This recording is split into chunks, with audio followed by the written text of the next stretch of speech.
जिस आदमी के अंदर जाप करते करते, गुणगान करते करते अनंत प्रेम जाग जाए तो उसका तो अपने आप हृदय परमात्मा से जुड़ने लगता है। अगर आपके अंदर प्रेम का ये उत्कर्ष जाग जाए तो अजीब तरह की हरकतें करने लगते हैं। आप प्रणाम करोगे, घुटनों के बल बैठकर सजदा जैसे करते हैं लोग, सजदा करोगे, दोनों हाथ सिर पर ले जाके ऊपर प्रणाम करोगे, ऐसे करोगे, ऐसे करोगे, हृदय से छू के करोगे। अपने प्रेम प्रकट करने के सारे तरीके जो भी आपके पास हो सकते हैं वो सब आप करोगे। कुछ लोग तो नाक से लकीर खींचने लग जाते हैं। अब वो लोग जो जा रहे होते हैं उधर दक्षिण में, आप देखते हैं कि जमीन पर लेट करके नाक से लकीर खींचेंगे, उसके बाद में फिर लेटेंगे, फिर लकीर खींचेंगे, ऐसे 1-1 किलोमीटर तक करते हैं लोग। उत्तर भारत में शिवजी की उपासना, खासतौर से श्रावण का जो महीना आता है, जिस समय लोग जल चढ़ाने के लिए कांवड़ लेकर आते हैं, उस समय कभी आप देखना हरिद्वार से जो कांवड़ लेकर आते हैं, युवक लोग ज्यादातर होते हैं, अद्भुत लोग हैं। हरिद्वार से जल लेकर चलेंगे और चलते चलते पांवों में छाले पड़ गए। अब कांवड़ को जमीन पर नहीं रखना, कांवड़ को ऊपर रखा जाता है। कहीं भी अगर नहाना धोना भी अपने को शुद्ध करना है, जमीन पर नहीं रखते उसको।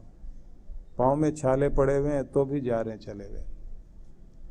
और कुछ तो यहां तक करते हैं, जैसे नजदीक पहुंच गए, जिस मंदिर में जाकर शिवालय में जल चढ़ाना है, वहां फिर वो जमीन को नाप नाप कर नाक से लकीर खींचते हुए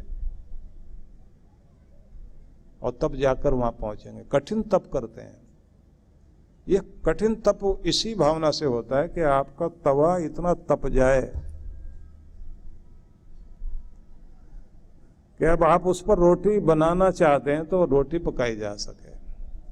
आपका पानी इतना उबल जाए कि वो भाप बनने लग जाए, मतलब 100 डिग्री तक आप उसका तापमान पहुंचा दें। उस 100 डिग्री तक तापमान पहुंचाना ही ये सब प्रयोग है। नहीं तो लोगों का दान पुण्य भी फायदा नहीं दे रहा है, यज्ञ लाभ नहीं दे रहा है, क्योंकि प्रदर्शन ज्यादा है। वहां जहां भी ज्यादा प्रदर्शन है वहां कृपा नहीं होती, और जहां प्रदर्शन से हटकर के कार्य हो रहा है वहां कृपा होती है। श्रद्धा भाव से आप अपना पाठ पूजा करने वाले बन जाएं। मजे की बात तो यह है कि आप जो महाराष्ट्र के संतों के नाम सुनते हैं ना, गोरा कुमार, सदना, कसाई, सावंता माली, अनेक अनेक ऐसे कहानियां सुनते हैं ना, वो भक्त लोग हुए। पूरे महाराष्ट्र में आप जगह जगह देखोगे तो वहां इन सब संतों के स्थान हैं। ये वो लोग थे कि जो अपना काम धंधा छोड़कर भक्ति करने नहीं बैठे थे, मतलब काम धंधा भी करते थे और साथ में अपनी भक्ति कर रहे थे, और अपने काम धंधे को ही पूजा बना लिया। उसी का परिणाम यह हुआ कि उनको वहां दर्शन हो गए, लेकिन उन पंडितों को नहीं हुए जो बहुत बढ़िया मंत्र पाठ कर रहे थे। जिनको बेचारों को मंत्र भी ठीक पढ़ना नहीं आता था, उनको भगवान दर्शन देने आ गए, और जिनके मंत्र भी बहुत बढ़िया थे, विधि बहुत बढ़िया थी, उन पर नहीं कृपा हुई, क्योंकि उनके पास विधि तो थी, भावना नहीं थी। और जिस बेचारे के पास में विधि नहीं थी लेकिन भावना पूरी थी, उस पर कृपा हो गई। बहुत अजीब बात है। आप अपने घर में भावना के साथ बैठ करके कार्य करके देखिए, अद्भुत कार्य होता है। सती सुमना, अपाला, घोषा, सती अनुसुईया, महान ऋषि का अरुंधति, वो महिलाएं थी जिन्होंने अपने घर में रहकर साधना की, अपने घर की सेवा करते करते, और वहीं अपने भगवान के दर्शन पाए। इसलिए मैं ये कहूंगा, भागिए नहीं कहीं, तीर्थों में जाइए, दर्शन करके आइए। अच्छे बुरे लोग तो सब जगह आपको मिल जाएंगे। लेकिन जो कहते ना गुरु बिन माला फेरता, गुरु बिन करता दान, कहे कबीर निष्फल गए बोले वेद पुराण। गुरु के द्वारा दी गई विधि के अनुसार आप ठीक ढंग से दान पुण्य सेवा सत्कर्म करेंगे, शास्त्र विहित विधि से करेंगे, तो वो फिर आपको ज्यादा से ज्यादा लाभ देते हैं। तो पहली बात होगी जप को महत्व दीजिए। दूसरी चीज होगी स्तुति जरूर कीजिए, नाम सिमरन कीजिए, भगवान का गुणगान गाइए, लेकिन इस भावना के साथ कि वो गुणगान गाते गाते आपका हृदय परमात्मा से जुड़ जाए, भक्ति भाव से युक्त हो जाए, प्रेम से भरपूर हो जाए, श्रद्धा इतनी जाग जाए कि आपके अंदर खुशी के आंसू आने लग जाए, अपने आप को भुला दें आप, उस स्थिति तक नाम जपना चाहिए। ये दो बातें हो गई। तीसरी बात बड़ी महत्वपूर्ण है। तीसरी है कि आप खुद को भुलाकर इतने तल्लीन हो जाएं भगवान में, मैं भूल जाएं मैं कौन, मैं क्या, मैं कहाँ, बस याद रह जाए भगवान भगवान। भगवान को याद करते करते उसी में खो जाएं, अपनी होश न रहें, इसको कहते हैं उपासना। ये है ध्यान। और ध्यान से जब लौटने लगें और थोड़ी थोड़ी जाग आने लग जाए, तब जब आप अर्ध निद्रा जैसी स्थिति में आधे खोले नेत्रों के साथ और उसको देखते हुए थोड़ा देख रहे हैं, आंखें बंद कर रहे हैं, और फिर जो आप मांगते हैं वो है प्रार्थना। सब कॉन्शियस माइंड में प्रार्थना को भेजने का नियम भी यही है कि ध्यान से लौटने के बाद जो प्रार्थना की जाती है वो भगवान तक पहुंचती है और वो प्रार्थनाएं मंजूर होती हैं। तो ये हो गई 4 विधि। पहली हो गई जप, दूसरा हो गया स्तुति, तीसरे को उपासना या ध्यान कहेंगे, और चौथी चीज क्या कहलाएगी? प्रार्थना। इसके बाद एक काम बच जाता है, जैसे आप पूजा करके उठे ना, मंगल कामना, सबकी मंगल कामना, सर्वे भवन्तु सुखिनः, ये भाव सब सुखी हो, और फिर खुद को भी भगवान मुझे भी आशीष दे, मेरे घर परिवार को आशीर्वाद दो। जैसे आप ऐसे हाथ ले जाकर कहें गॉड ब्लेस मी, तो हाथ ऐसे ले जाते अपने सिर से पांव तक ऐसे हाथों को ले जाना, भगवान मुझे आशीर्वाद दो, और फिर अपने घर की तरफ गॉड ब्लेस माय फैमिली। तो जब आप पूरे परिवार की तरफ ऐसे हाथ करते हैं तो आपका आशीष आपके घर पर जाता है, मंगल कामना होती है। और इस तरह से आप आशीर्वाद की कामना करते हुए, मंगल की कामना करते हुए अनुभव करोगे कि आपके घर का ऑरा चेंज हो रहा है। घर में जो बात बात में कलह कलेश होते रहते हैं ना, महिलाएं अपने घर का ऑरा चेंज करने के लिए व्यवस्था करती हैं। जो सुबह पोछा लगाया जाता है ना, उसमें हल्का सा नमक डाल लेती हैं शनिवार वाले दिन, और शनिवार वाले दिन दरिद्रता दूर करने वाला दिन माना जाता है ना, कि शनि दरिद्रता भी देता है, दरिद्रता निकालता भी है। तो उस दिन जो है जाले साफ करना, और पोछे में थोड़ा सा फर्श पर जब सफाई कर रहे हो थोड़ा नमक डाल लें। पुराना लोहा लंगड़ कबाड़ जो भी घर का दरिद्रता है उस सबको, बासीपन को निकालने वाला दिन भी है। और मंगल दीप जलाना चाहिए। ये जो आटे का दिया होता है ना, एक मुखा या चौमुखा दिया, उसमें असली वाली कपास लेकर, रुई नहीं कपास लो, बिनौले वाली कपास, उसमें से रुई निकालो और बत्ती बनाओ, और गौ के घी को डालकर दिए में फिर अपने नाम के अक्षर गिनो।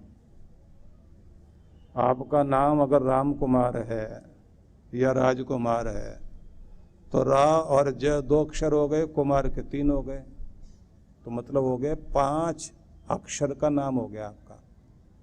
तो 5 संख्या आ गई आपकी। 5 दाने बिना टूटे चावल के ले लो, जिसे अक्षत बोलते हैं। जो टूटे हुए वो तो हो गए क्षत, और जो न टूटे हुए हो उसे बोलते हैं अक्षत। तो 5 दाने अपने नाम के, किसी का नाम अगर छोटा है 3 नाम का, 5 नाम का, 6 अक्षरों का है आपका नाम, या 7 अक्षरों का है, उतने ही दाने लेने हैं। और उनको लेकर के आप अपनी हथेली में रखकर उस समय मंगल कामना करो कि भगवान लंबी आयु देना, निरोग जीवन देना, सुख समृद्धि प्रदान करना, मेरा कल्याण करना। ऐसे कहते कहते दिए के अंदर डाल दीजिए और वो रोशनी होती रहे घर में, तो आपका सौभाग्य बढ़ता है, आपके अंदर निरोगता आती है, कृपाएं आने लग जाती हैं। ये बहुत बढ़िया प्रयोग है, जरूर किया करो। जन्मदिन पर तो खास तौर से करना, और दिया मत बुझाना उस दिन, भले कितना भी हैप्पी बर्थडे टू यू बोलता रहे कोई, दिए पर फूंक मत मारना, क्योंकि अपने यहाँ दिया गुल किसी का नहीं होना चाहिए, सबका दिया जलता रहे, ऐसी कामना रखें, बहुत अच्छी बात है। और अपने दिए को, वैसे तो नियम है कि आप मुख्य एक दीप जो है वो अपने मंदिर में रख दें जिस दिन जन्मदिन हो। और अगर आप जन्मदिन जाकर किसी गरीब के साथ, अनाथ बच्चों के साथ, गुरुकुल के साथ, गौशाला में जाकर, यज्ञ करके, मंदिर में जाकर, तीर्थ में जाकर, गुरु के पास जाकर, कहीं भी ऐसी जगह आप मनाते हैं तो और ज़्यादा आशीर्वाद लेकर आते हैं। और उससे पहले तो सबको जन्मदिन से 7 दिन पहले तो प्रायश्चित भी करना चाहिए, अपनी गलतियों को सुधार करना, नए नियम लेना कि अगला इतने साल की आयु हो गई, अब अगले जीवन की शुरुआत में इतने बेहतर ढंग से करूंगा। नया साल जैसे शुरू होता है ना, तो लोग जो है संकल्प करते हैं, जा करके जो है सबको सबसे पहले सेहत का ही जोश चढ़ता है।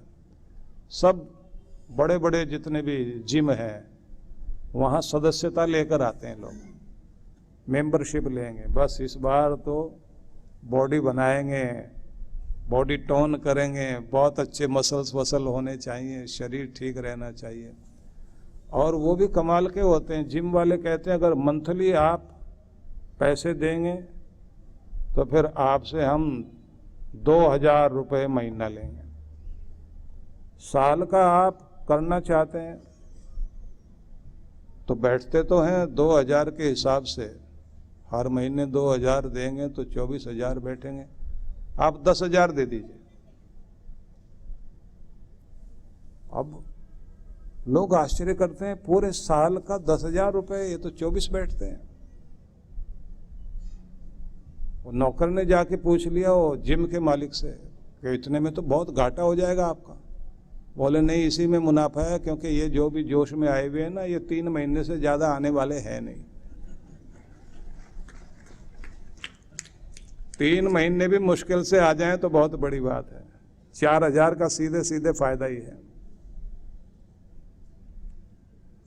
सब जोश में आए हुए होते हैं, मार्च तक चलता है, जनवरी से लेकर मार्च तक।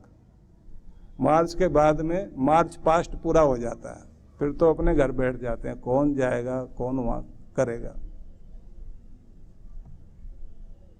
जिनका जोश लगातार बना हुआ है, जिनका नियम लगातार का बना हुआ है, भले ही वो अपने घर में चटाई बिछा के और वहीं आसन कर लें और प्राणायाम कर लें, उनका जिम पूरा हो गया, पैसे भी बच गए और बात भी बन गई।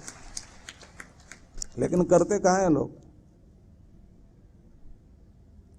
नियम नहीं बन पाते, हमारी कमजोरियां हमें रोक कर बैठ जाती हैं। आप सोचिए कि अगर जन्मदिन है या नया साल है, या फिर आप उत्तरायण का पर्व चल रहे हैं ना, उत्तरायण जो है मकर संक्रांति तक माना जाता है, उत्तरोत्तर जो है दिन बड़े होंगे, रातें छोटी होंगी, तिल तिल करके इस समय दिन बढ़ने शुरू होते हैं, इसलिए तिल दान भी करते हैं। तिल, तेल, तूल, तूल मतलब रजाई जिसमें रुई भरी भी होती है, ऐसी चीजों को दान करने का नियम माना जाता है। और उस नियम में ये कहा जाता है कि अब दिन बड़े हो रहे हैं, रोशनी बढ़ेगी, मेरे अंदर भी रोशनी और होश पहले से ज्यादा आनी चाहिए, समझदारी बढ़नी चाहिए। पहले से बड़ा हो रहा हूं, बड़ा उम्र से नहीं होता, समझदारी से बड़ा होता है। जो छोटी उम्र में भी समझदार है तो उससे बड़ा कोई भी नहीं है, और जो बड़े होकर भी समझदार नहीं है वो तो अभी भी छोटे बच्चे हैं, बाल बुद्धि है। तो ये सब आप संकल्प करते हैं, ये आपके जीवन को महत्वपूर्ण बनाते हैं। कृष्ण भगवान कहते हैं दो चीजें महत्वपूर्ण है, अभ्यास और स्वयं को शुद्ध करने की प्रक्रिया। और आगे जो एक बड़ी बात उन्होंने कह दी, अनेक जन्म संसिद्ध ततो याति पराम गतिम। अनेक जन्मों की साधना इंसान को परम गति दिलाया करती है, एक जन्म से बात नहीं बनती। लेकिन उन्होंने आगे कह दिया, तपस्वी भ्यो अधिको योगी ज्ञानी भ्यो अपि मतो अधिक। जो तपस्वी लोग हैं, तप करना जिंदगी में बड़ा महत्वपूर्ण कार्य होता है, लेकिन उससे महत्वपूर्ण व्यक्ति होता है योगी। और योगी से भी अधिक ज्ञानी, जो ज्ञान का अनुभव करता है। ज्ञानी से भी महत्वपूर्ण वो होगा जो उसका उपयोग अपने जीवन में, अपने कर्मों में और अपने कार्यों में लगातार दिखाता है, जिसके आचरण में वो चीजें दिखाई देती हैं।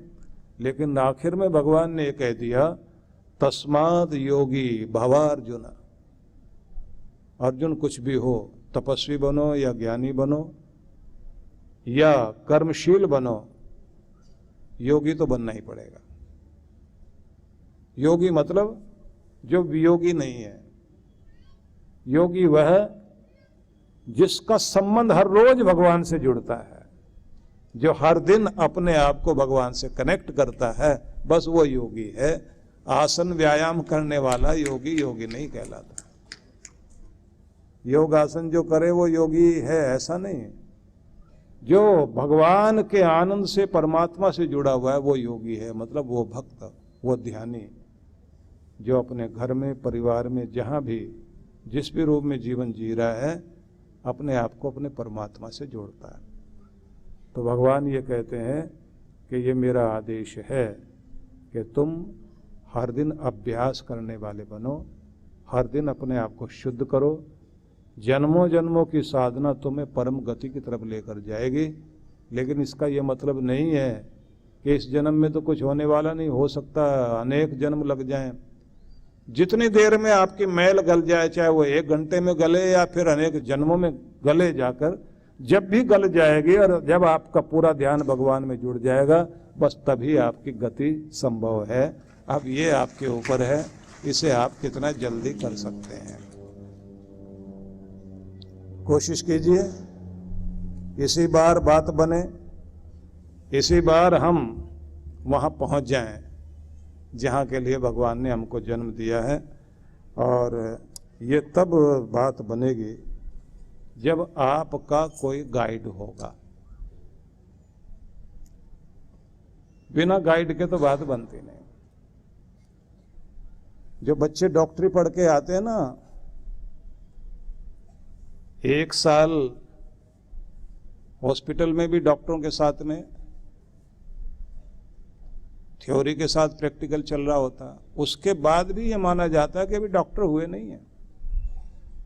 उसके बाद भी उन्हें किसी के साथ रहकर प्रैक्टिस करनी पड़ेगी। वकील भी जो लोग लॉयर बन जाते हैं, उन्हें भी किसी न किसी के साथ में रहकर प्रैक्टिस करनी पड़ती है, तब जाकर वो सही में लॉयर होते हैं। ऐसे सीए लोग डिग्री लेकर भी आ जाएं तो सीए पूरा नहीं कहलाता। किसी के साथ रहना पड़ेगा और वहाँ रह करके अभ्यास करना पड़ेगा, तब जाकर वो पूरी तरह से सफल होता है। ऐसे ही कितनी भी पुस्तकें पढ़ के आ जाना, जब तक गुरु का साथ नहीं मिलेगा तब तक आपकी जिंदगी में चमत्कार नहीं आता। इसलिए गाइड चाहिए, आपका कोच चाहिए आपकी लाइफ में। और वो लाइफ कोच जब मिल जाता है, बस वहां से जिंदगी 2 भागों में बट जाती है। गुरु से मिलने से पहले और गुरु के मिलने के बाद, दोनों में बहुत बड़ा अंतर दिखाई देता है।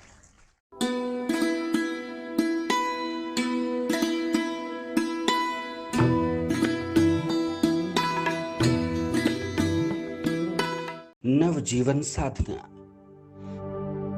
क्या नकारात्मक विचारों को मन में आने ही न दें? ये हमारे वश में है?